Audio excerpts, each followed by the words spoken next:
പരിസ്ഥിതി ദിനാചരണത്തിന് നിറം പകർന്ന അംഗൻവാടി കുട്ടികളുടെ ചിത്രരചനാ മത്സരം.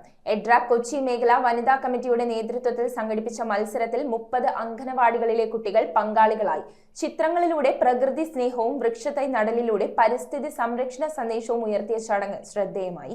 എഡ്രാക് കൊച്ചി മേഖല വനിതാ കമ്മിറ്റിയുടെ ആഭിമുഖ്യത്തിൽ ലോക പരിസ്ഥിതി ദിനത്തോടനുബന്ധിച്ച് അംഗ അസോസിയേഷനുകളുടെ പരിധിയിലുള്ള അംഗൻവാടി കുട്ടികൾക്കായി ചിത്രരചനാ മത്സരം സംഘടിപ്പിച്ചു. 30 അംഗൻവാടികളിൽ നിന്നായി കുട്ടികൾ മത്സരത്തിൽ പങ്കെടുത്തു. 6ാം ഡിവിഷൻ കൗൺസിലർ ഷീജ നവാസ് ഉദ്ഘാടനം ചെയ്തു. മേഖലാ വനിതാ സെക്രട്ടറി ബെറ്റ്സി ബ്ലേസി അധ്യക്ഷത വഹിച്ചു. കൊച്ചി മേഖലാ president KP Alexander, secretary Anoop Francis, വനിതാ സെക്രട്ടറി അനിത ഫെർണാണ്ടസ്, ജില്ലാ സെക്രട്ടറി IJ ജോളി, അംഗൻവാടി അധ്യാപകരായ ഷീജ OB, സുലു എന്നിവർ ആശംസകൾ അർപ്പിച്ച് സംസാരിച്ചു. മേഖലാ വൈസ് പ്രസിഡന്റുമാരായ VS ഹെൻറി, പർവീസ്, മേഖലാ കമ്മിറ്റി അംഗങ്ങളായ TK ശശി, റോയ്ഡൻ, ഫാസില, ജോർജ്, ജാസ്മിൻ തുടങ്ങിയവരും ചടങ്ങിൽ സംബന്ധിച്ചു. റെസിഡൻസ് അസോസിയേഷൻ അംഗങ്ങളും അംഗൻവാടി കുട്ടികളുടെ മാതാപിതാക്കളും പരിപാടിയിൽ സജീവ സാന്നിധ്യമായിരുന്നു. പരിസ്ഥിതി സംരക്ഷണത്തിന്റെ സന്ദേശം കുട്ടികളിലേക്ക് എത്തിക്കുന്നതിനായി കുട്ടികളെ ഉൾപ്പെടുത്തി അംഗൻവാടിക്ക് മുൻവശത്ത് വൃക്ഷത്തൈ നട്ടു. News bureau, Kochi. നിങ്ങളുടെ സ്വർണത്തിന് പരമാവധി മൂല്യം നേടൂ മുത്തൂറ്റ് ഫൈനാൻസിലൂടെ.